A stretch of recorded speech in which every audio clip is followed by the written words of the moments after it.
la USAID, del Departamento del Tesoro, el Departamento de Estado de Estados Unidos. Este modelo de acumulación por desposesión empieza a agotarse en América Latina en los años 90. Empieza a agotarse por las resistencias sociales aquí del continente y en especial la resurgencia de los movimientos sociales. Tenemos varios indicios de ellos. Tenemos las movilizaciones que se suscitaron en Bolivia y en Ecuador en 1990. Tenemos el levantamiento zapatista de 1994. Tenemos una serie de movilizaciones en toda América Latina de resistencia, de confrontación en contra de esta propuesta de colonización monetaria denominada ajuste estructural y privatización del Estado. Esta modalidad se agota. Esta modalidad no solo que se agota, sino que esta modalidad desgasta al sistema político de la región. Y nosotros tenemos muchas señales de este desgaste al sistema político. Por ejemplo, tenemos el Caracazo en Venezuela a mediados de los años 90, tenemos la inestabilidad en el Ecuador, tenemos asimismo las masivas movilizaciones en Bolivia a fines de la década de los 90, es decir, ese sistema político que estaba procesando los cambios inherentes a este proceso de acumulación de desposesión sustentado en la moneda, en la colonización monetaria del Fondo Monetario Internacional, se agota. Empieza a agotarse por la emergencia de los movimientos sociales, es decir, por esa dialéctica de la lucha de clases en donde la iniciativa pasa de los sectores obreros a los movimientos sociales que tienen agendas diversas, agendas flexibles que incorporan temas que antes no había. Por ejemplo, las nociones de Estado plurinacional de los indígenas de Ecuador y de Bolivia, de interculturalidad, del summa causa, entre otras propuestas. Ahora bien, esto no significa que el capitalismo haya cambiado en lo más mínimo en beneficio de la democracia, ni mucho menos. Las modalidades de acumulación del capital asimismo experimentan cambios en la década de los 90, 70, 80 y 90. Estas modalidades de la acumulación de capital empiezan a hacer emerger un fenómeno que antes era marginal y que poco a poco se convierte en cada vez más importante, y es el capital financiero. El capital financiero, que siempre lo hubo en el capitalismo, empieza poco a poco a ser más importante, sobre todo con las estrategias de privatización y de desregulación que empezaron con Reagan, continuaron incluso con Clinton y con Bush.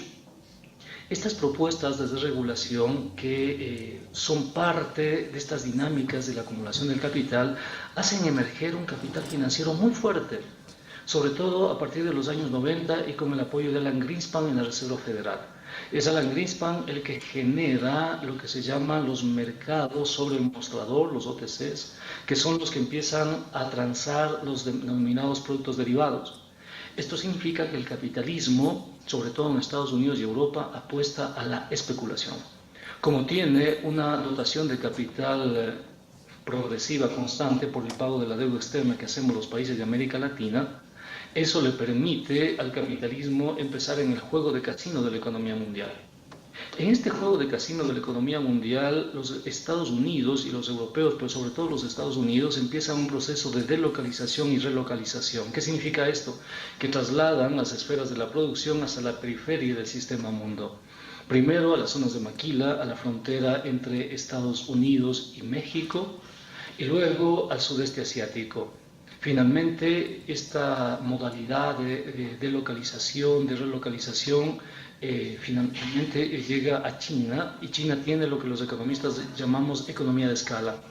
Es decir, China les permite a las grandes corporaciones tener enormes rentabilidades gracias a estos procesos de flexibilización laboral, de localización, relocalización productiva. Esto significa que en Estados Unidos hay un proceso de desinversión productiva, hay un proceso de pérdida de empleos, pero al mismo tiempo hay un proceso de consolidación del poder financiero. Por eso Stiglitz los denomina a los 90 los felices 90. Esos felices 90 fueron para América Latina años de crisis, años de recuperación, y para el sudeste asiático años de recuperación económica porque se empiezan a convertir en el taller de los países del centro del sistema mundo. ¿A qué viene todo esto? Esto viene al hecho de que aquí en América Latina se va desgastando este modelo de ajuste económico por la dialéctica de la lucha de clases, por la constitución de movimientos sociales que confrontan al neoliberalismo, y eso hace que empiecen a emerger señales muy interesantes en América Latina que dan cuenta de la emergencia de movimientos sociales, de propuestas alternativas y de los partidos de izquierda. Esto puede verse con Lula, cuando el PT finalmente gana las elecciones a inicios de la década, puede verse en los foros mundiales. Ahora bien, este proceso también implica cambios en la dinámica de la acumulación por desposesión. La acumulación por desposesión pasa de la colonización monetaria y la transferencia neta de capitales desde la periferia hacia el centro del sistema mundo hacia la disputa por los territorios. ¿Por qué? Porque los territorios ahora son los que dan valor a las nuevas dinámicas de la acumulación por desposesión. Los territorios ahora están sometidos a una dinámica que podríamos denominarla de extractivismo. Esta dinámica de extractivismo está vinculada a la minería abierta a gran escala, está vinculada a los transgénicos, la soya transgénica, por ejemplo, el maíz transgénico, por ejemplo, está vinculada a los mercados de servicios ambientales, entre ellos los mercados de carbono, está vinculada a propuestas relativamente novedosas para el capitalismo, como los bonos de carbono o últimamente la geoingeniería. Estas propuestas ejercen mucha presión sobre los territorios, muchísima presión, y empieza un proceso de desterritorialización del Estado. El Estado pierde su control de soberanía sobre vastas regiones que lo constituyen. Este proceso de desterritorialización de la economía puede constatarse en la conformación de la Organización Mundial de Comercio. La OMC plantea una figura novedosa, que es la figura del inversionista y la inversión extranjera directa. Esta figura del inversionista es nueva, ¿por qué? Porque le otorga al inversionista capacidad de soberanía política. Y esto pudo verse en el Acuerdo Multilateral de Inversiones, el AMI, que la OCDE empezó a trabajar desde el 95 y que en el 98, cuando finalmente se conoció los contenidos de este AMI, la sociedad europea y estadounidense protestaron de tal manera que clausuraron y finalmente no se firmó el Acuerdo Multilateral de Inversiones. ¿Qué decía este Acuerdo Multilateral de Inversiones? Entre otras cosas, le otorgaba al inversionista extranjero un estatuto de soberanía, al extremo, por ejemplo, que si un inversionista cometía un delito común en un país determinado, no podía ser juzgado por esas leyes. Al extremo que un inversionista, si sentía perjudicado por un Estado, podía sentarle en el banquillo de los acusados al Estado y reclamarle por haber sido perjudicado por ese Estado. Eso significó transferir soberanía política, y al momento en que se transfiere soberanía política, al inversionista también se le transfiere capacidad de manejo territorial, sobre todo a las empresas petroleras, a las empresas mineras, a las empresas de la soya transgénica.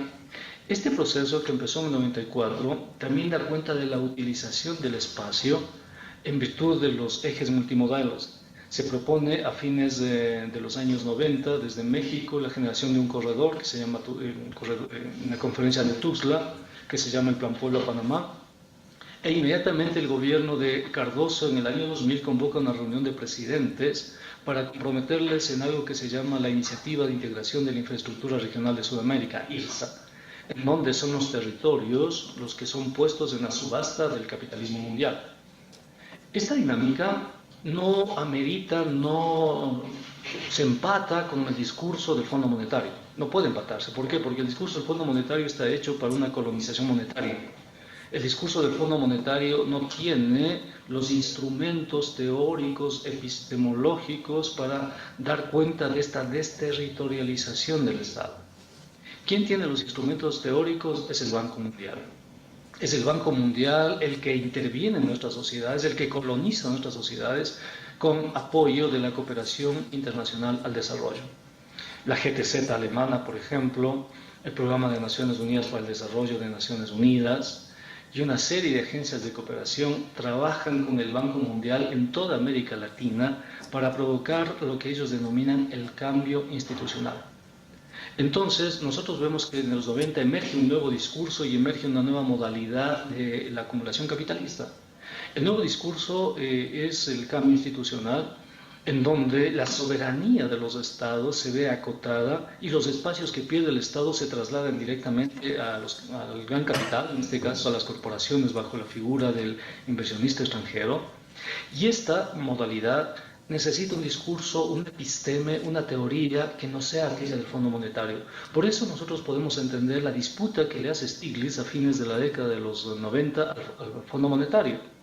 Stiglitz es el Banco Mundial, en definitiva, el que le está disputando espacios políticos al Fondo Monetario. ¿Por qué? Porque necesita ganarse un espacio teórico para situar la propuesta de cambio institucional.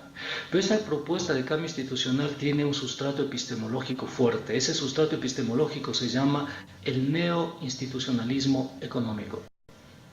Así como en la década de los 80, el enfoque monetario en balanza de pagos y el neoliberalismo conformaron la dinámica de la acumulación. En la década de 90 y 2000, el discurso dominante es el neoinstitucionalismo económico. Lamentablemente nosotros, la izquierda, los movimientos sociales, no estábamos preparados, y creo que hasta el día de hoy yo no he visto que el neoinstitucionalismo esté en el debate político para dar batalla, si se quiere, a esta nueva propuesta epistemológica que es correlativa, que es funcional a las dinámicas de la acumulación por desposesión que ahora está sustentada en la privatización territorial, en la desterritorialización del Estado y en la disputa por la soberanía con el Estado a través de los tratados de libre comercio, a través de los acuerdos de protección a las inversiones, etc. Este discurso neoinstitucionalismo económico propuesto por el Banco Mundial, más la dinámica de la acumulación por disposición situada en los territorios, es lo que yo denomino el post-neoliberalismo. Entonces, se entiende que América Latina no está saliendo de las dinámicas de la acumulación capitalista. Es decir, desde al sur del Río Grande, en México, toda Centroamérica, Sudamérica, no estamos rompiendo con la acumulación de capital. Esta dinámica, que puede ser muy evidente en algo que se llama extractivismo, está presente en toda América Latina. En toda América Latina. No hay un solo país, independientemente de su color político, que salga de las dinámicas extractivistas. Y el extractivismo es una forma de la acumulación por desposesión. Este extractivismo corresponde a la necesidad que tiene el capitalismo mundial de sustentar sus procesos de acumulación capitalista, en definitiva.